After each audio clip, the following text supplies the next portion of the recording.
உங்கள் பிஸ்னஸ் அழிக்கிறது உங்களோட காம்படிட்டர் இல்லை, நீங்கள் தான். நான் இப்போ ஒரு விஷயம் சொல்ல போகிறேன்.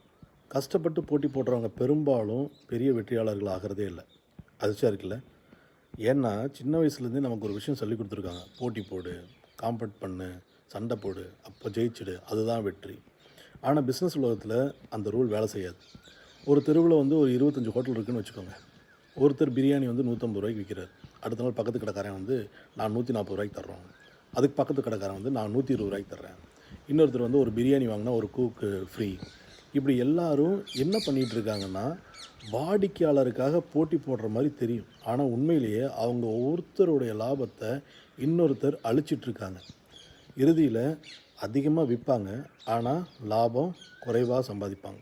இதுதான் பில்லியனர் வந்துட்டு என்ன சொல்கிறாங்க அப்படின்னா, காம்படிஷன் இஸ் ஃபார் லூசர்ஸ் அப்படின்னு சொல்கிறாங்க. அவங்க சொல்ல வர்றது என்னென்னா, போட்டி போடாதீங்கன்னு சொல்லலை, போட்டியிலே சிக்கிக்காதீங்கன்னு சொல்கிறாங்க. ஏன்னா தினம் நீங்கள் வந்து காம்படிட்டரை பார்த்துக்கிட்டே இருந்தால் அவர் என்ன ஆஃபர் போடுறான், அவன் என்ன டிஸ்கவுண்ட் கொடுக்குறான், அவன் என்ன அட்வர்டைஸ்மெண்ட் பண்ணுறான் அப்படின்னு பார்த்து காப்பி அடிக்க ஆரம்பிச்சிருப்பீங்க. அந்த நிமிஷத்துலேருந்து உங்கள் பிஸ்னஸுக்கு தனித்தன்மை எதுவுமே இல்லாமல் பிஸ்னஸ் வந்து இண்டிவிஜுவாலிட்டி இழந்துடும். ஆப்பிள் வந்து சாம்சங்கோட கம்பேர் பண்ணலாம்.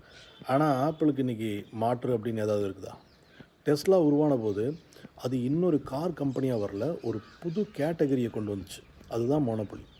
மோனோபொலின்னா மார்க்கெட்டில் நீங்கள் மட்டும்தான் இருக்குதுங்கிறது கிடையாது.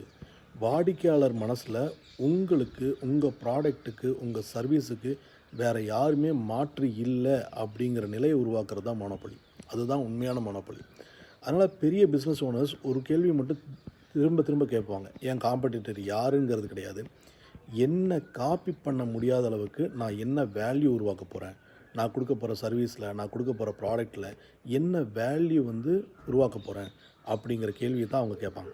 ஞாபகத்தில் வச்சுக்கோங்க, போட்டியில் ஜெயிக்கிறவங்க ஒரு ரேஸை ஜெயிக்கலாம், ஆனால் ஒரு புதிய பாதையை உருவாக்குறவங்க தான் மார்க்கெட்டை ஜெயிப்பாங்க.